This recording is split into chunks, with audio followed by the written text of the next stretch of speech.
I start from the supposition that the world is topsy-turvy, that things are all wrong, that the wrong people are in jail and the wrong people are out of jail, that the wrong people are in power and the wrong people are out of power, that the wealth is distributed in this country and the world in such a way as not simply to require small reform, but to require a drastic reallocation of wealth.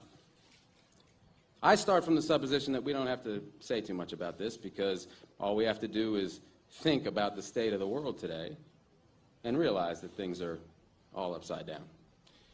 Now, if you don't think, if you just listen to TV and read scholarly things, you actually begin to think that things are not so bad, or that just little things are wrong.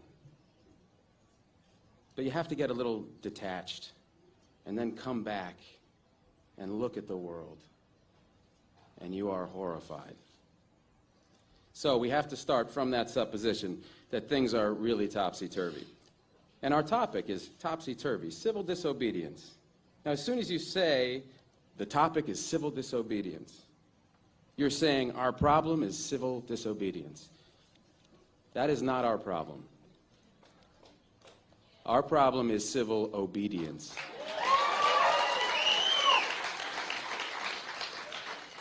Our problem is the numbers of people all over the world who have obeyed the dictates of the leaders of their government and have gone to war. And millions have been killed because of this obedience.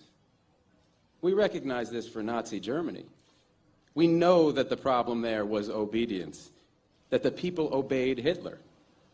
People obeyed. That was wrong. They should have challenged, and they should have resisted. And if we were only there, we would have showed them. Even in Stalin's Russia, we can understand that. People are obedient. All these herd-like people. Remember those bad old days when people were exploited by feudalism? Everything was terrible in the Middle Ages. But now we have Western civilization, the rule of law. The rule of law has regularized and maximized the injustice that existed before the rule of law. That is what the rule of law has done. When in all the nations of the world, the rule of law is the darling of the leaders and the plague of the people, we ought to begin to recognize this. We have to transcend these national boundaries in our thinking. Nixon and Brezhnev have much more in common with one another than we have with Nixon. J. Edgar Hoover has far more in common with the head of the Soviet secret police than he has with us.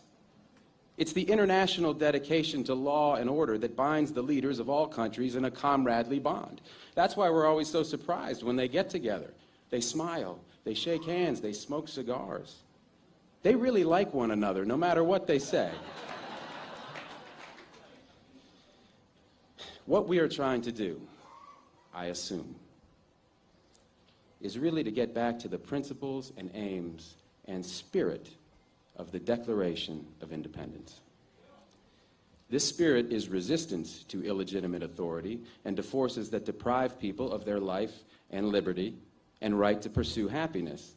And therefore, under these conditions, it urges the right to alter or abolish their current form of government, and the stress had been on abolish.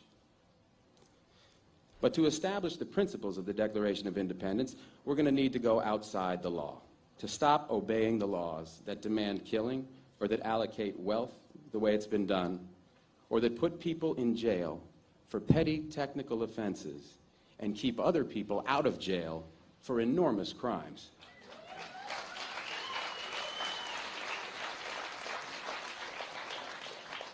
My hope is that this kind of spirit will take place not just in this country, but in other countries, because they all need it.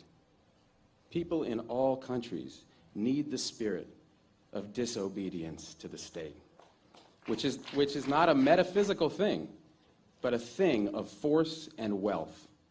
And we need a kind of declaration of interdependence among people in all countries of the world who are striving for the same thing.